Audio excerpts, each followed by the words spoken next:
Buongiorno ragazzi, secondo giorno a Las Palmas. Sono nell'atrio dell'albergo, sto scendendo verso la strada, sono le 9. Volevo svegliarmi un po' più tardi, ma i miei compagni di stanza hanno praticamente ballato tutta la notte, spostandosi nei letti e alzandosi presto. Quindi, vabbè. Adesso ci dirigiamo direttamente verso Vegeta, perché abbiamo tutte le cose da vedere che non abbiamo visto ieri. Ma prima cosa fondamentale è cercare un posto per la colazione. Quindi faccio colazione e poi Cattedrale di Santa Ana, Casa Colón, vediamo anche il Museo Canario e soprattutto il mercato. Voglio andare intorno all'ora di pranzo, così vediamo cosa ci offre il mercato di Vegeta. A dopo, vi aggiorno sulla strada. Ragazzi, siamo arrivati alla piazza di Sant'Anna. Qui vedete c'è la cattedrale, che è scortata da questi cani di ghisa. Sta venendo gani di ghisa, eccoli qua.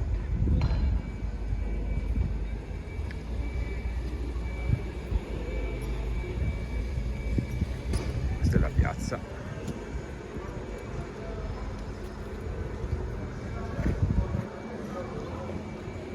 Da questo lato anche i cani.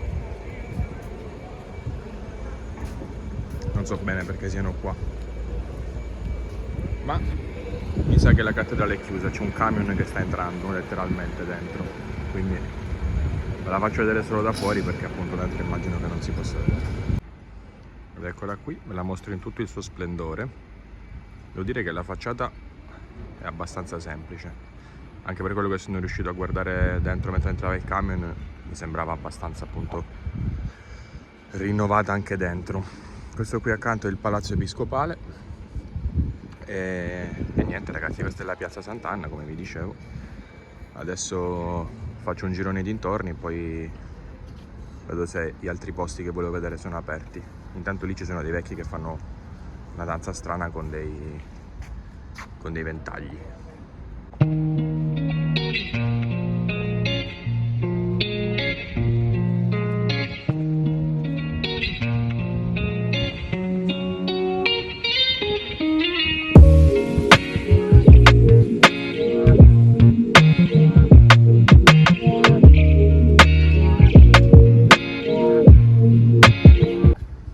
Dalla piazza Sant'Anna poi, percorrendo le stradine laterali, si arriva in questa piazzettina qui molto carina, che è la piazza dello Spirito Santo,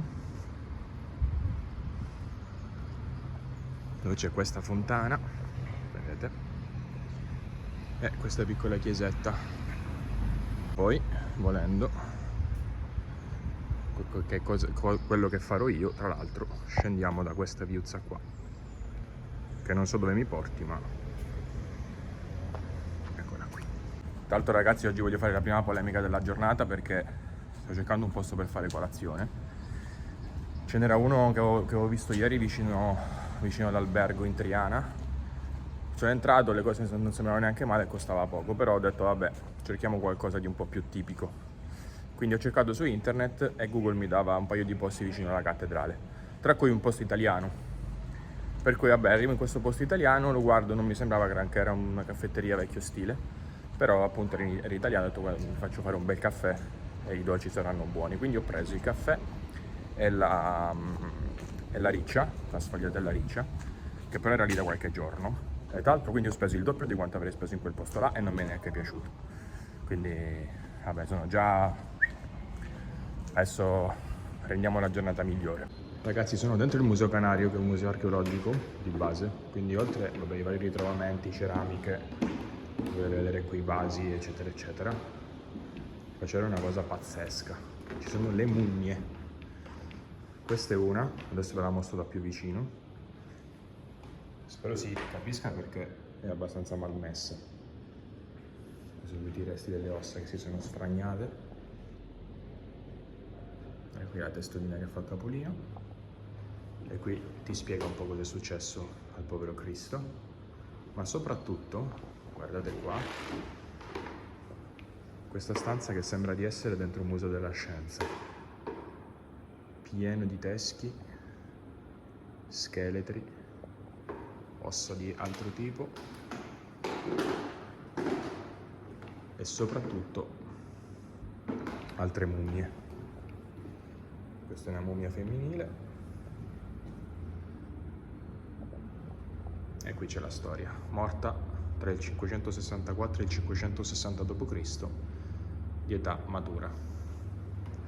Veramente pazzesca questa parte, raga. Ok, comprato il mio giro al Museo Canario, ragazzi, ve lo consiglio. È vero che è un po' sempre il solito museo archeologico, però ci sono delle cose che in Europa non si vedono, perché obiettivamente questa fino a 1500 non era un'isola europea. Quindi è molto interessante. Poi la parte delle mummie a me mi gasa sempre, se le trovo impazzisco. Per cui se passate da Las Palmas, ragazzi, un'oretta, dedicatecela perché non è molto grosso, ma secondo me ne vale la pena. Adesso facciamoci Casa Colón, vediamo com'è. Terminata anche la visita di Casa de Colón, allora non mi ha entusiasmato, ecco. Avevo visto recensioni positive su internet, quindi ero abbastanza curioso, però onestamente diciamo che se avete poco tempo tra il Museo Canario e questo qui, io farei 100.000 volte il Museo Canario.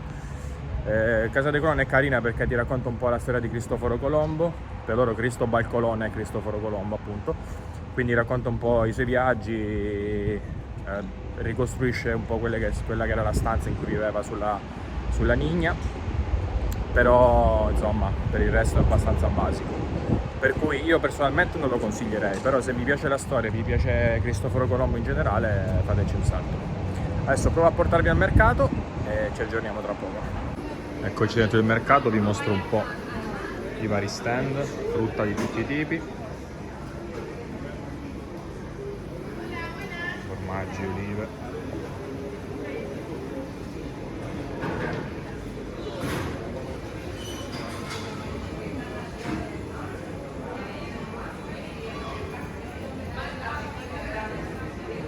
pesce.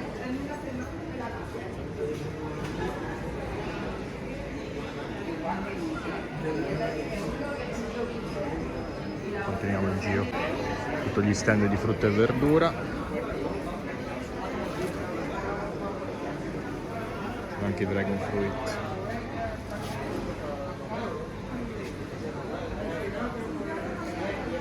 Colorato e colorato sicuramente.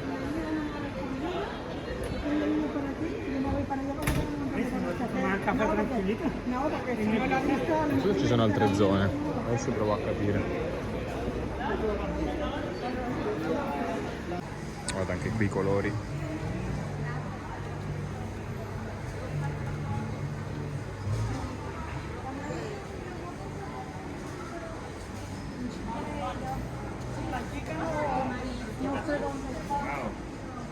sono anche dei piccoli stand con i panini dove puoi mangiare qualcosina.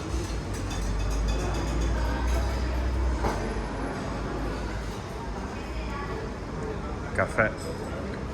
Non è enorme in realtà, è abbastanza piccolino per adesso da quello che ho capito, però ci sono diverse sezioni. Anche qua i salumi, anche qui si possono mangiare snack e panini. Ho preso un panino con il prosciutto iberico famosissimo, questo qua. Vediamo adesso appena mi arriva, dovrebbe costare 5,50 €. Ed eccola qui, il paninello con jamon, anche un po' di olio e pomodoro, bello carico direi. È un'acquetta perché non l'avevo da 2 giorni. Allora ragazzi, il mercato ve l'ho fatto vedere, non è grosso, anzi è abbastanza contenuto, però secondo me ne vale la pena, è molto caratteristico. Ci sono tantissimi prodotti tipici delle Canarie.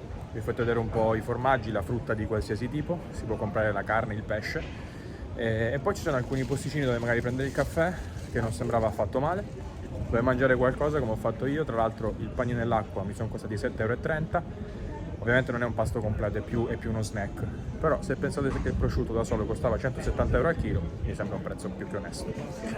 Si possono anche assaggiare i vini canari a 3 € al bicchiere, quindi insomma diciamo che può essere un buon modo per trascorrere un'ora qui a Las Palmas. Fate conto che è aperto dalla mattina fino più o meno alle 2 del pomeriggio, quindi insomma andateci anche per colazione volendo, oppure per pranzo. Adesso abbiamo ancora un bel po' di tempo, quindi probabilmente mi dirigo adesso verso l'altra parte della città dove ci sono le spiagge e vediamo anche un po' un'altra zona. Ok ragazzi, ho fatto una breve sosta in ostello perché ho bisogno di riposarmi un'oretta e adesso appunto sto andando verso l'altra parte della città, l'altra zona che è quella della spiaggia di Las Canteras, però intanto mi fermo un attimo qui, è un'altra spiaggetta, non è quella che voglio farvi vedere, quindi eccola qui, spiaggia di Alcaravaneras, che è la seconda spiaggia cittadina. E qui c'è anche il porto di Las Palmas. Adesso direi che magari mi fermo 10 minuti qua, prendo un po' di sole perché ci sono 5000 gradi e poi riprendo la mia marcia.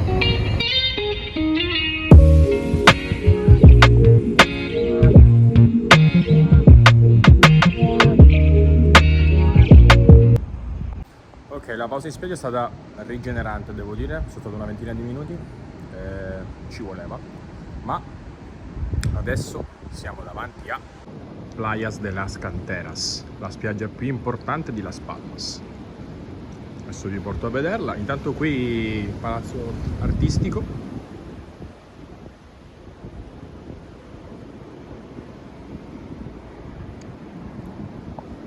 Andiamo. Il tempo è purtroppo un po' nuvoloso, non si apprezza forse in pieno. Questa diciamo che è la parte iniziale. Dura più o meno 3 km, adesso la percorriamo un po'. Volevo mostrarvi in fondo ma non si vede. Qui, dove c'è il mio dito, un auditorium che ha una posizione molto interessante, solo che sicuramente non penso di riuscire a vederlo adesso, quindi nel caso tornerei dopo. Comunque facciamo adesso il percorso qua sul lungomare, vi mostro un po' com'è, andiamo verso quelli che sono i punti diciamo panoramici. Ecco, vedete, questa è la zona di Playa Chica, cioè la spiaggia diciamo più piccolina, e qui intorno caffè, ristoranti, strutture ricettive, c'è di tutto. Sono le 5 di pomeriggio, c'è un bel ciafago. Andiamo avanti verso la zona dei punti panoramici, dei miradores. C'è anche un delfino che saltella felice e contento sul palazzo. Questa è la situazione il 17 ottobre. 27 gradi, come potete ben vedere dal cartello. Gente fuori che sbevazza, gente che gioca a beach, ristoranti in ogni dove. Devo dire che ho visto molto di peggio, non è assolutamente come stare a metà ottobre in altri posti d'Europa. Prima di provare a fare il Mirador, questa è l'ultima cosa che volevo vedere qui a Las Palmas, è il Castillo de la Luz, un castello del 1400, fine 1400, che prima non era ovviamente sulla terraferma, poi l'espansione della città l'ha fatto diventare parte del quartiere della Isleta. Ve lo mostro anche da questa angolazione. Oggi credo che sia un centro d'arte o un museo, qualcosa del genere. L'ingresso costa 4 euro, come più o meno tutti i musei qui a Las Palmas. E adesso vediamo se ne vale la pena. Con la facciata, ragazzi, Fondazione Arte e Pensiero di Martin Cirino, che non so chi sia. Biglietto fatto, addentriamoci nel Castillo della Luz. Ok, biglietto fatto, addentriamoci nel Castillo della Luz.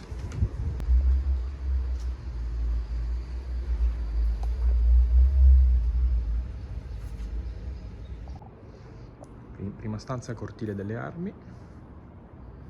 È abbastanza piccolo in realtà come castello, o almeno sembra abbastanza piccolo. C'è anche inquadratura scenica. In questa sala credo che si entri dopo. E qui c'è un'installazione.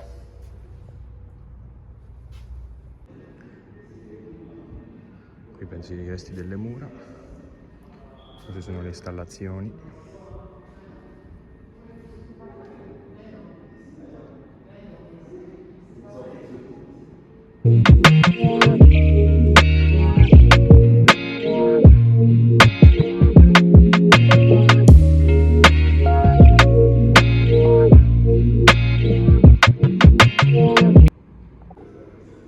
Questo è il secondo piano.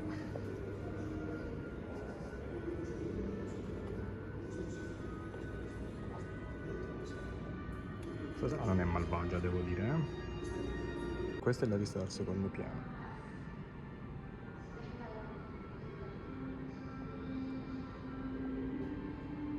E anche il Castillo della Luce è fatto, ragazzi.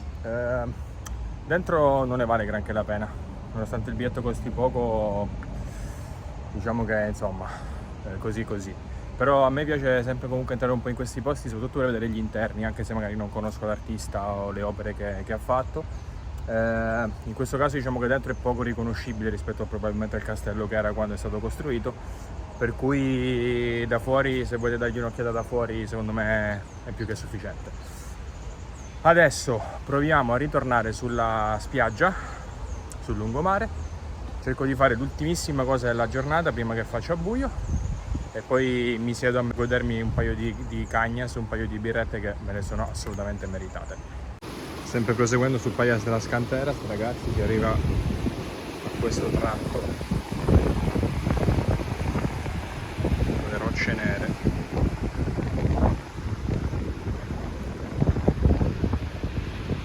Bellissimo.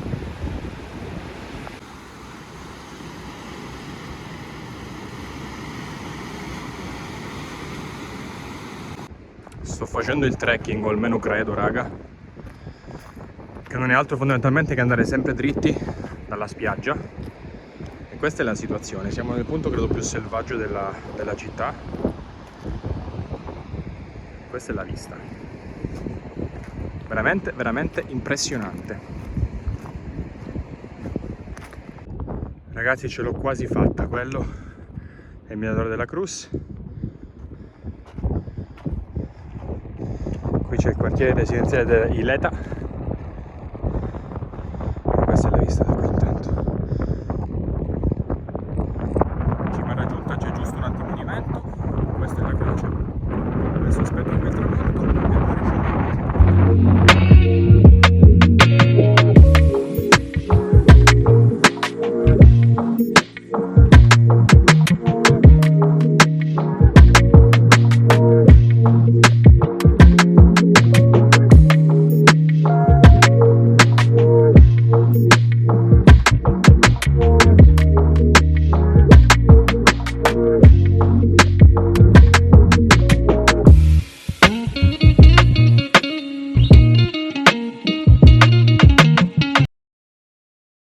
Bene ragazzi, io vi lascio con le immagini di questo meraviglioso tramonto.